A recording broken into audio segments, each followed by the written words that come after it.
2013 में पहला ये बदलाव हुआ कि इस देश में कोई भी आदमी, कोई भी इंसान, चाहे वो हिंदू हो, मुसलमान हो, सिख हो, ईसाई हो, पारसी हो, बौद्ध हो, जैन हो, वक्फ क्रिएट कर सकता है। और कोई भी बोर्ड हो, सिर्फ उनके लोग ही रहेंगे, बाकी कोई उसमें आ नहीं सकता है। मुझे भी बहुत ताज्जुब हुआ कि ये पास कैसे जबरदस्ती करवाया है।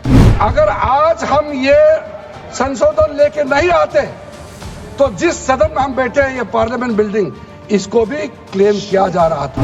अगर यूपीए का सरकार कंटिन्यू रहता तो क्या क्या बिल्डिंग को डी नोटिफाई किया जाना था। आप काहे को उछल रहे हो? मैं अपने से थोड़ी बोल रहा हूँ, जो हकीकत बात को बता रहा हूँ।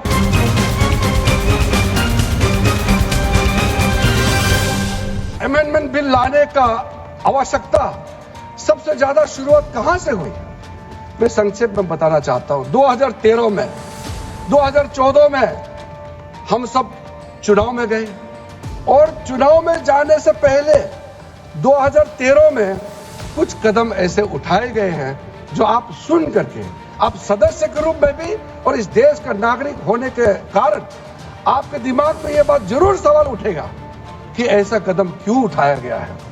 सर, 2013 में पहला यह बदलाव हुआ कि इस देश में कोई भी आदमी, कोई भी इंसान, चाहे वो हिंदू हो, मुसलमान हो, सिख हो, ईसाई हो, पारसी हो, बौद्ध हो, जैन हो, वक्फ क्रिएट कर सकता है।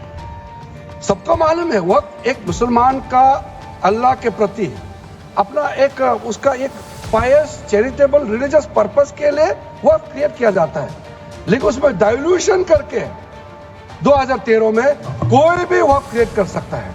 ये प्रावधान सबसे पहले उस समय की यूपीए सरकार ने किया है। दूसरा, आपने सारा वक्फ को स्पेसिफिक कर दिया कि शिया बोर्ड में शिया ही रहेंगे, सुन्नी बोर्ड में सिर्फ सुन्नी ही रहेंगे, और कोई भी बोर्ड हो सिर्फ उनके लोग ही रहेंगे, बाकी कोई उसमें आ नहीं सकता है।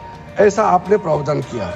तीसरा, 2008, सर आप शांति से सुनने के बाद आप जो भी पूछेंगे हमारा रिप्लाई तो आएंगे ही सर। डिबेट का आखिरी में है, मेरा फिर से रिप्लाई होगा। तो अभी मैं जब शुरुआत में कुछ दृष्टिकोण रख रहा हूं, इसमें कोई हस्तक्षेप ना करे, ध्यान से सुनिए ताकि हमारा डिबेट का स्तर भी ऊंचा रहे और तर्क भी सामने में आ जाए। सर, एक प्रावधान आया सेक्शन 108। उस सेक्शन 108 में यह लिखा गया है कि वक्फ बोर्ड का जो प्रावधान है इस देश में कोई भी मौजूदा कानून के ऊपर में रहेगा, ओवरराइडिंग इफेक्ट रहेगा।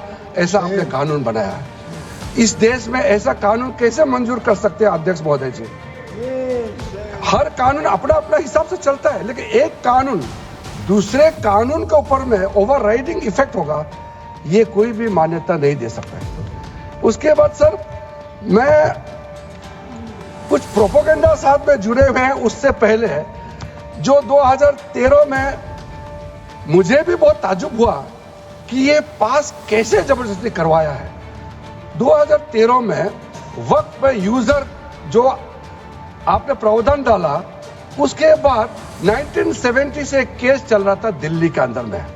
दिल्ली के अंदर में हमारा सीजीओ कॉम्प्लेक्स है, पार्लियामेंट बिल्डिंग है, कई प्रॉपर्टीज है, और इसको वक्फ बोर्ड, दिल्ली वक्फ बोर्ड ने क्लेम किया कि ये वक्फ प्रॉपर्टीज है। उसके बाद ये केस चल रहा था अदालत में। उस समय यूपीए सरकार ने पूरा सारा जमीन को डी नोटिफाई करके वक्फ बोर्ड को दे दिया। 123 प्रॉपर्टी।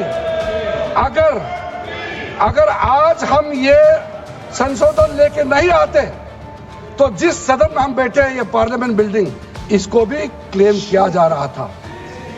एयरपोर्ट, बसंत विहार, और अगर नरेंद्र मोदी जी का सरकार नहीं आते, अगर यूपीए का सरकार कंटिन्यू रहता तो क्या क्या बिल्डिंग को डी नोटिफाई किया जाना था। 123 प्रॉपर्टी को तो डी नोटिफाई किया। मैं रिकॉर्ड में कह रहा हूं, अपने मन से कुछ नहीं कह रहा हूं, मैं ऑफिशियल रिकॉर्ड का बात बता रहा हूं। अध्यक्ष महोदय, आप काहे को उछल रहे हो? मैं अपने से थोड़ी बोल रहा हूं, जो हकीकत बात को बता रहा हूं।